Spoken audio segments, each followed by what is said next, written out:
ہم اپنی خوشیوں میں اہل بیت کو یاد کرتے ہیں، مجلسوں میں آتے ہیں اہل بیت کو یاد کرتے ہیں، لیکن ایک مرتبہ اپنے شدائد میں، اپنے مصائب میں اہل بیت کو یاد کرتے ہیں۔ یہ وہ گھڑی ہوتی ہے کہ خدا دیکھنا چاہتا ہے یہ بندہ اس مصیبت میں یاد کس کو کرتا ہے۔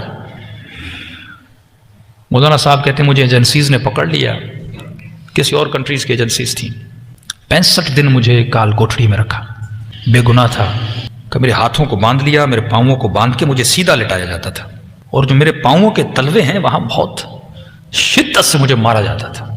کہ قبلہ بس شدت اتنی ہے آپ کو بتا دوں کہ اتنا شدت سے مارتے تھے، میرے پاؤں سوج جاتے تھے، میرے ناخن وہاں سے نکل آتے تھے، لیکن جب چوٹ لگتی تھی اور شدید تکلیف ہوتی تھی تو میری زبان سے ایک جملہ جاری ہوتا تھا، یا زہرا۔ میں بی بی کو بلاتا تھا، کہ پھر مارنے کے بعد 3 گھنٹے مجھے اسی طرح اس حالت میں چھوڑ دیتے تھے۔ کہتے مولانا اللہ گواہ ہے، جب اس شدت میں بی بی کو پکارتا تھا، یہ لوگ باہر چلے جاتے تھے، میں یا زہرا کہتا تھا، میرے دونوں ہاتھوں کی کڑیاں کھل جاتی تھی۔ جب تک وہ واپس آئے میں بیٹھ کے تھوڑا آرام کرتا تھا، پھر آتے تھے، پھر میں کڑیوں میں اپنے ہاتھوں کو ڈال دیتا تھا۔ کہا کہ کافی دن گزر گئے، بی بی کو پکارتا رہا، لیکن کوئی فرج نہیں ہوا۔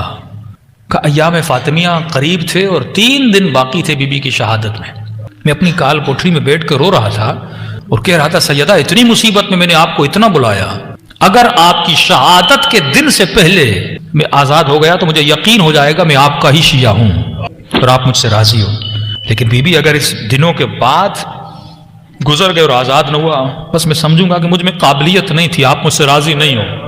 کہتا رو رو کے مجھے نیند آ گئی۔ ایک عجیب خواب دیکھتا ہوں کہ میں ایک جہاز میں ہوں اور ایئرپورٹ پہ اترتا ہوں، ایک بندہ مجھے ریسیو کرنے آتا ہے، اپنے گھر لے جاتا ہے، بستر پہ سلاتا ہے، ایسی آن کرتا ہے۔ ایک سفر کا منظر دیکھتا ہوں خواب کے عالم میں، نیند سے اٹھتا ہوں، سوچ ہی رہا تھا کہ یہ میں نے کیا دیکھا ہے، کہاں جا رہا تھا، کس جہاز سے اتر رہا تھا۔ کہتے اتنے میں جو چھوٹی سی کال کوٹھڑی تھی اس کی دیوار پر میں نے مڑ کے دیکھا، دنیا کی خوبصورت ترین ہینڈ رائٹنگ میں کچھ لکھا ہوا تھا۔ کہ قبلہ 25 سال گزر گئے، آج تک میں نے ایسی ہینڈ رائٹنگ پھر نہیں دیکھی۔ لکھا ہوا تھا، بسم اللہ الرحمن الرحیم، جو بھی اس کال کوٹھڑی سے نکلنا چاہتا ہے، بچنا چاہتا ہے، وہ 540 یا 35 مرتبہ یہ دعا پڑھے، شفا مل جائے گی۔ میں نے کہا دعا کیا تھی؟ کہ قبلہ لکھا ہوا تھا، اللہم انی اسألک بحق فاطمہ وابوها وبعلها وبنوها وسر المستودع فيها بعدد ما حاط به۔ کہ میں نے تسبیح اٹھائی اور میں نے 540 یا 35 مرتبہ پڑھا، بس پڑھنا تھا۔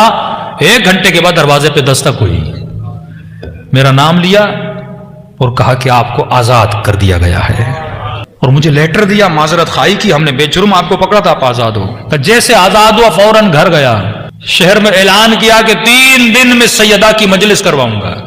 میں نے گھر کے دروازے کے اوپر بینر لگایا، یہ مجلس وہ کروا رہا ہے جسے سیدہ نے آزاد کروایا ہے۔